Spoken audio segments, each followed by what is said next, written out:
Hey everyone, welcome back to Azeem USA. If you're new here, hit that subscribe button and ring the notification bell because we cover the most important stories happening right now around the world. Today, we're covering a story that just broke hours ago, and it's massive. We're talking about the death of one of the world's most dangerous and wanted drug lords. This is El Mencho, the leader of Mexico's Jalisco New Generation Cartel, and what happened today is already sending shockwaves across Mexico and the United States. Before we dive in, if you appreciate the work we do here, bringing you real, updated news, consider supporting the channel through Super Chat, Super Thanks, or by becoming a member. Your support keeps us going. All right, let's get into it. So here's what happened. Early this morning, February 22nd, 2026, Mexican Special Forces launched a major military operation in the town of Tapalpa, located in Jalisco State, the heart of cartel territory. The target? Nemesio Ruben Oseguera Cervantes, better known by his nickname, El Mencho. Now, if you don't know who El Mencho was, let me paint you a picture. This wasn't just any cartel leader. This was Mexico's most wanted man, a 59-year-old former police officer turned drug kingpin who ran one of the most violent and powerful criminal organizations on the planet, the Jalisco New Generation Cartel, or CJNG. The U.S. Drug Enforcement Administration had a $15 million bounty on his head. $15 million. That's how dangerous and elusive this man was. He was wanted for trafficking massive amounts of cocaine, methamphetamine, and fentanyl into the United States. We're talking tons of drugs that have destroyed countless lives. According to Mexico's Defense Ministry, this operation was planned and executed by Mexican Special Forces with air support from the Mexican Air Force and National Guard.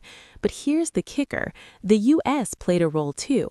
American authorities provided what they're calling complementary information that helped make this operation possible. When the troops moved in on El Mencho's location, all hell broke loose. His cartel members opened fire on government forces. 4 CJNG members were killed in the initial firefight. 3 Mexican soldiers were injured, but El Mencho and 2 of his associates were gravely wounded. They tried to airlift him to Mexico City for medical treatment, but he died during the transport. Just like that, one of the world's most wanted criminals was gone. But the story doesn't end there. In fact, that's where things got even more chaotic. The cartel's response was immediate and absolutely violent. In at least 8 Mexican states, including Jalisco, Michoacán, Guanajuato, Tamaulipas, Guerrero, and Nuevo León, CJNG members went on a rampage. They set buses and vehicles on fire, created roadblocks across highways, and launched attacks on security forces. We're seeing videos on social media showing plumes of smoke rising over Guadalajara, one of the cities that's supposed to host World Cup matches in just a few months. Puerto Vallarta, a tourist hotspot where thousands of Americans vacation, turned into a war zone. People at the airport were seen running in panic. Air Canada actually suspended all flights to Puerto Vallarta because of the ongoing violence. The governor of Jalisco, Pablo Lemus Navarro, issued a code red warning telling residents to stay in their homes. Public transportation was completely shut down. The U.S. State Department issued shelter-in-place warnings for American citizens in multiple Mexican states. Imagine being on vacation in Puerto Vallarta and suddenly finding yourself trapped in your hotel because there are armed gunmen on the streets and vehicles burning everywhere. That's the reality right now for potentially thousands of tourists. Let's take a step back and understand who this man really was, because his story is both fascinating and terrifying. El Mencho started out as a police officer. Think about that. Someone who was supposed to uphold the law ended up becoming one of the biggest criminals in the world. He eventually joined the drug trade and worked his way up through the ranks of what was called the Nemesio cartel.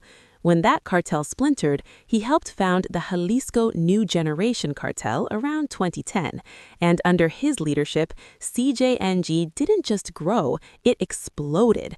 They became one of the most ruthless organizations in Mexico, known for their extreme violence and sophisticated military tactics. This cartel wasn't playing around. They shot down a Mexican military helicopter with a rocket-propelled grenade. They killed dozens of state officials. They hung bodies from bridges to send messages to rivals. They pioneered the use of weaponized drones, dropping explosives. They even carried out a spectacular assassination attempt in the heart of Mexico City in 2020 against the city's police chief using grenades and high-powered rifles. The DEA considered CJNG as powerful as the infamous Sinaloa cartel. They had a presence in all 50 U.S. states, distributing tons of drugs and earning billions from fentanyl and methamphetamine production. In 2022, the U.S. Justice Department charged El Mencho with leading efforts to manufacture and distribute fentanyl for importation into the United States. Just this past year, in 2025, he was designated as a specially designated global terrorist by the U.S. State Department. That designation put him in the same category as international terrorists. Now, the timing of this operation is really interesting from a political standpoint. Mexican President Claudia Sheinbaum has been under enormous pressure from the U.S. President Donald Trump. Trump has repeatedly threatened military intervention in Mexico and higher import tariffs if Mexico doesn't show concrete results in stopping drug trafficking. He even suggested expanding military operations against Mexican drug cartels after the capture of Venezuela's Nicolás Maduro. President Sheinbaum has firmly rejected the idea of U.S. military strikes in Mexico, calling them violations of Mexican sovereignty. But she has increased cooperation with U.S. security partners, and today's operation shows that cooperation in action. Former U.S. Ambassador to Mexico, Christopher Landau, called El Mencho one of the bloodiest and most ruthless drug kingpins and describes his death as a great development for Mexico, the U.S., Latin America, and the world. For Sheinbaum, this is a major victory. It strengthens her position with the Trump administration and shows she's serious about tackling organized crime. But here's the catch. If the Mexican government can't bring the violence under control quickly, this victory could be overshadowed by the chaos we're seeing right now. So what does El Mencho's death mean for the future? That's the big question. History shows us that when you take out a major cartel leader, things can go one of two ways. Either the cartel fractures into smaller competing factions that fight each other for control, which often leads to even more violence, or a strong second-in-command takes over and maintains control. President Sheinbaum herself has previously expressed doubt about the strategy of targeting cartel kingpins, warning that decapitating organized crime organizations can fracture them and ignite new cycles of violence. And based on what we're seeing today with burning vehicles and roadblocks across 8 states, that concern seems pretty valid. The violence we're witnessing right now could be the cartel asserting their power, showing they're still dangerous even without El Mencho. Or it could be the beginning of an internal power struggle. For American citizens, this hits close to home because CJNG's primary business was pumping drugs into the United States. Fentanyl, in particular, has caused an overdose crisis that kills tens of thousands of Americans every year. So disrupting this organization could potentially save lives. But the immediate concern is the safety of Americans in Mexico right now. If you have family or friends in Jalisco, Puerto Vallarta, or any of the affected states, make sure they're staying safe and following the shelter-in-place warnings. So, there you have it. The dramatic end of El Mencho, one of the world's most wanted criminals, and the violent aftermath that's unfolding right now across Mexico. This story is still developing as we speak. The situation on the ground is fluid, and we'll be monitoring it closely to bring you updates.